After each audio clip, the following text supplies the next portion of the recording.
मुंबई जैसे महानगर में खुद का फ्लैट, कार, सारी सुख सुविधाएं होने के बाद भी तकलीफ सिर्फ इस बात की थी कि 36 साल के होने के बावजूद भी अभी तक विशाल की शादी नहीं हुई थी।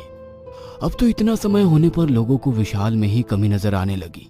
ऑफिस में भी सब दबी जबान से ही लेकिन उसका सब मजाक उड़ाते थे। माँ, कहाँ हो तुम? मुझे ऑफिस के लिए लेट हो रहा है, अभी तक मेरा लंच भी रेडी नहीं हुआ। आज ये सुषमा काम पर नहीं आई है क्या? मुझे पता है तुझे देर हो रही है, मगर बूढ़ी हड्डियों में उतनी ही ताकत बची है। काम धीरे धीरे हो पाता है। आज सुषमा के बेटे की शादी है, 2 दिनों से नहीं आ रही है। सबकी किस्मत में बहू का सुख लिखा है, मगर ना जाने क्यों मेरी ही किस्मत में भगवान ये सुख लिखना भूल गया है।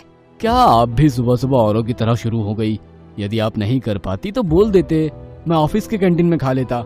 बेटा, जब तक हमसे बन रहा है हम तो कर देंगे ही, मगर अब तो बस एक ही इच्छा बाकी है कि कैसे भी तेरी शादी हो जाए। तू तो माँ ऐसे कह रही है जैसे मैं शादी नहीं करना चाहता। क्या परेशानी है जो सब कुछ होने के बावजूद भी मेरी शादी नहीं हो पा रही है? कल ही मेरा ऑफिस का पियोन अपनी शादी का कार्ड दे रहा था तो सब लोग मुझे टॉन्ट करने लगे कि अब तुम्हारी शादी का कार्ड हमें कब मिलेगा। कई बार तो लगता है ये सब कुछ छोड़कर कहीं दूर चला जाऊं ताकि बार बार लोगों की बातें ना सुनना पड़े। कहते हुए विशाल गुस्से में अपने घर से बाहर निकल गया। ऑफिस जब पहुंचा तो पियोन ने कहा, क्या विशाल साहब आज लेट हो गए? सर आपको बहुत देर से याद कर रहे हैं। हाँ, मुंबई की सारी ट्रेन ट्रैफिक मेरे पिताजी हैंडल करते हैं ना, जो सही समय पर ना चले तो मेरी गलती है। क्या साहब आज तो आप बहुत नाराज हो रहे हो। मैं आई कम इन सर? यस कम इन। विशाल, तुम्हें तो पता है हमारी कंपनी को राजस्थान में रोड कंस्ट्रक्शन का बहुत बड़ा कॉन्ट्रैक्ट मिला है। मैं उसके लिए किसी पर भरोसा नहीं कर सकता। तुम या रवि ही इसके लायक हो, मगर रवि फैमिली को लेकर इतनी छोटी जगह नहीं जा सकता।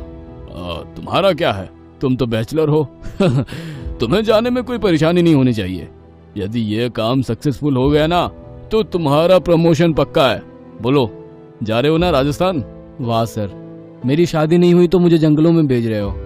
खैर कोई बात नहीं, यहाँ रोज रोज शादी का ताना सुनने से अच्छा है वहाँ जंगलों में जानवरों के बीच रहना। देखो विशाल, इस अपॉर्चुनिटी को पॉजिटिव लेकर सोचो।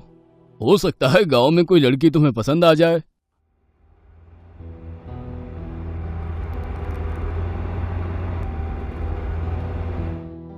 बॉस के कहने पर विशाल राजस्थान के छोटे से गांव मेहसाणा में आकर रहने लगा।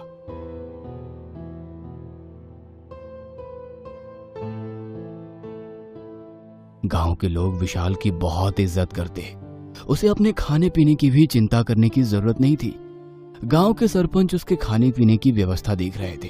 अरे आप लोग ऐसे ही परेशान हो रहे हैं, मैं सब कुछ आसानी से मैनेज कर सकता हूँ। ना छोरा, तू तो हमारे यहाँ मेहमान है।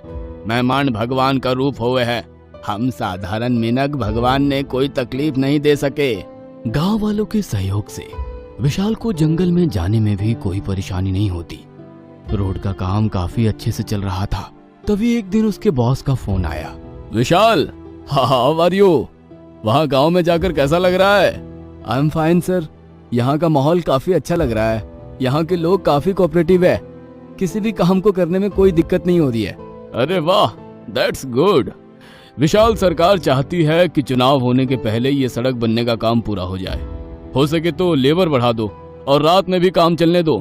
तुम्हें थोड़ी सी दिक्कत होगी, मगर जितनी जल्दी ये काम पूरा होगा तुम वापस मुंबई आ सकते हो। बॉस, मुझे यहाँ रहने में कोई दिक्कत नहीं है, मगर आप कह रहे हैं तो मैं इस प्रोजेक्ट को जल्दी खत्म करने की कोशिश करता हूँ। विशाल ने लेबर बढ़ा दिए और रात में भी काम शुरू कर दिया, मगर गांव के लोग रात के समय जंगल में जाने से डरते थे। रात के समय लेबर आधी हो जाती थी। कुछ चुनिंदा लोग पैसों के लालच में आकर काम करते थे। ऐसे ही एक रात काम चल रहा था। विशाल पूरे काम को सुपरवाइज करने लगा। तभी उसके कानों में किसी के रोने की आवाज आई। विशाल उस लड़की की तलाश में जंगल की ओर बढ़ने लगा। विशाल उस अंधेरे जंगल की ओर चला जा रहा था।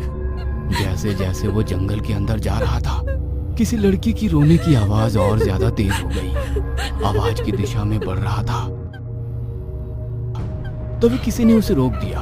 खबरदार, उस दिशा की ओर आगे मत बढ़ो, वहाँ तुम्हारी जान को खतरा है। जान को खतरा है? मगर किसी लड़के की रोने की आवाज आ रही है, जाकर तो देखना होगा ना। नहीं, छलावा है वो, छलावा, मत जाओ। कहते हुए एक बुजुर्ग मजदूर ने उसे रोक दिया। जिसके साथ जिंदगी ही छल कर रही हो, उसे इस छलावे से कैसा डर। उस मजदूर के मना करने के बाद भी विशाल जंगल में आगे बढ़ने लगा। आवाज के पीछे पीछे चलते हुए विशाल जंगल में काफी अंदर तक चला गया। कुछ दूर जाने के बाद उसने देखा कि एक बड़े से पत्थर पर एक दुल्हन के लिबास में महिला बैठी है और वही रो रही थी। इतनी रात को इस अंधेरे में एक दुल्हन का क्या काम? जरूर किसी मुसीबत में होगी। जाकर पता लगाता हूँ। विशाल जैसे जैसे उसके करीब जा रहा था, उसके रोने की आवाज और तेज हो रही थी। रोते रोते इतनी जोर से चीखी कि उसकी चीख के कारण विशाल ने अपने कानों पर हाथ रख लिया। जंगल के सारे पक्षी डर कर रात में ही उड़ने लगे। कौन हो तुम, और इस जंगल में अकेले क्या कर रही हो? उस दुल्हन ने अपना रोना बंद कर अजीब नजरों से विशाल की ओर देखा और दोबारा रोना चालू कर दिया। आपको कोई परेशानी है क्या? मैं आपकी क्या मदद कर सकता हूँ, बताइए।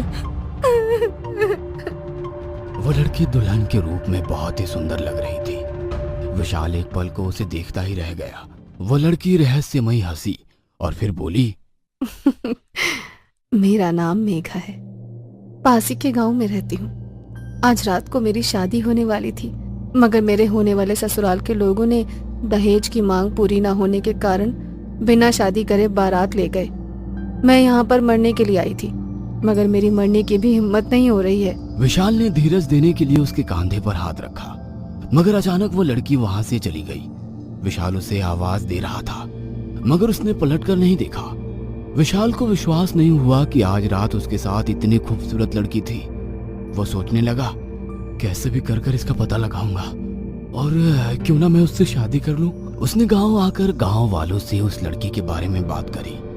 गांव वाले हैरान होकर उसकी ओर देख रहे थे। रात वाला मजदूर सामने आया और बोला, साहब, मैंने तो आपको पहले ही मना किया था कि उसकी ओर मत जाइए। वो एक छलावा है। कहीं उसने आपको छुआ तो नहीं? हाँ, छुआ तो था, और अब मैं चाहता हूँ कि हम दोनों शादी कर लें। विशाल की बात सुनकर सारे गांव वालों के चेहरे का रंग बदल गया। वो बुजुर्ग आगे आया और बोला, बेटा, वो कोई साधारण कन्या नहीं है, चुड़ैल है, चुड़ैल। आज से 5 साल पहले उसने उस जंगल में आत्महत्या की थी। तब से उसकी आत्मा वहीं भटक रही है और कुंवारे नौजवानों को अपने रूप के जाल में फंसाती है। क्या बकवास कर रहे हो? इतनी खूबसूरत लड़की चुड़ैल कैसे हो सकती है? आप लोगों को कोई गलतफहमी हुई होगी। अरे गलतफहमी नहीं, सच्चाई है ये। 5 साल पहले शादी के मंडप से बिना ब्याह के उसकी बारात लौट गई थी। तब उसने जंगल में आत्महत्या कर ली। बुजुर्ग की बात सुनकर विशाल को दुल्हन की बातें याद आने लगी। वो भी तो कुछ इसी तरह की कहानी सुना रही थी। एक बार को विशाल को यकीन नहीं हुआ कि वो सच में चुड़ैल है। वो सच्चाई जानने की कोशिश करता है। अगली रात फिर वो जंगल में जाता है। उसी पत्थर पर उसे वो लड़की दुल्हन के लिबास में नजर आती है। कहाँ चली गई थी तुम? मैंने तुम्हें कितना ढूंढा, आवाज दी, मगर तुमने पलट कर भी नहीं देखा।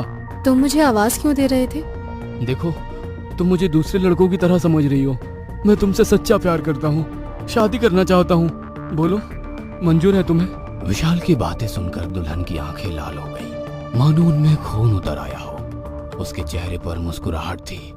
वह विशाल के करीब आकर बोली, क्या सच में तुम मुझसे शादी करना चाहते हो?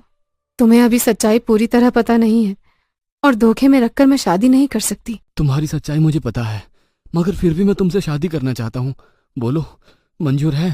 वह दुल्हन अपने विकराल रूप में आ गई। खूबसूरत दुल्हन बदसूरत चुड़ैल में बदल चुकी थी। क्या अभी भी तुम मुझसे शादी करोगे? शादी करने के लिए ही मेरी आत्मा भटक रही है, मगर मेरी सच्चाई जानकर कोई भी मुझसे शादी करने को तैयार नहीं है। दुल्हन का रूप देखकर विशाल भी एक बार डर जाता है, मगर अचानक से ना जाने क्यों ख्याल आता है कि शायद भगवान चाहता है कि इसकी मुक्ति मेरे हाथों हो। हाँ, मैं तुमसे शादी करने को तैयार हूँ। कल यहीं पर मिलना। विशाल गांव में आकर अपनी शादी के बारे में बात करता है। तब बुजुर्ग मजदूर आगे आकर बोलता है, साहब, आप उस चुड़ैल की मुक्ति की बात कर रहे हैं, मगर ऐसा ना हो कि आपकी जान पर ही बनाए। आपसे पहले भी इस गांव के एक नौजवान ने उसे मुक्ति दिलाने के लिए शादी की कोशिश की थी, मगर शादी के बाद वो अपने पति को ही खा गई। उसकी मुक्ति केवल दूल्हे की तलवार से 7वें फेरे के तुरंत बाद, यदि उसका सिर धड़ से अलग कर दिया जाए तभी संभव है साहब। मैं कोशिश करूंगा उसे मुक्ति दिलाने की। अगली रात विशाल दूल्हे के वेश में उस जंगल के बीचों बीच मिलता है। चुड़ैल ने शादी की पूरी तैयारियां कर रखी थी। विशाल डरते हुए शादी के मंडप तक पहुंचा। चुड़ैल भी दुल्हन के लिबास में बहुत खूबसूरत लग रही थी। दोनों ने अग्नि को साक्षी मानकर 7 फेरे लिए और विशाल ने उसकी मांग में जैसे ही सिंदूर सजाया, वो अपने असली रूप में सामने आ गई। जिंदा नहीं बचोगे तुम, तुम्हें मरना ही होगा। जैसे ही विशाल को मारने के लिए वो आगे बढ़ी, विशाल ने तुरंत अपनी तलवार से उसका सर धड़ से अलग कर दिया। उसका सर हवन कुंड में जाकर गिरा। सर के साथ साथ पूरी शरीर भी जल गई। उस चुड़ैल को मुक्ति मिल गई। सारे गांव वाले जो ये नजारा देख रहे थे वो बहुत खुश हो गए, मगर विशाल जो शादी के लिए इतना एक्साइटेड था, उसे विश्वास नहीं हो रहा था कि उसकी शादी का अंत कुछ इस तरह होगा। वो उदास होकर वो गांव छोड़कर अपने शहर मुंबई वापस कार से लौट रहा था। रास्ते में एक खूबसूरत लड़की लिफ्ट मांगने लगी।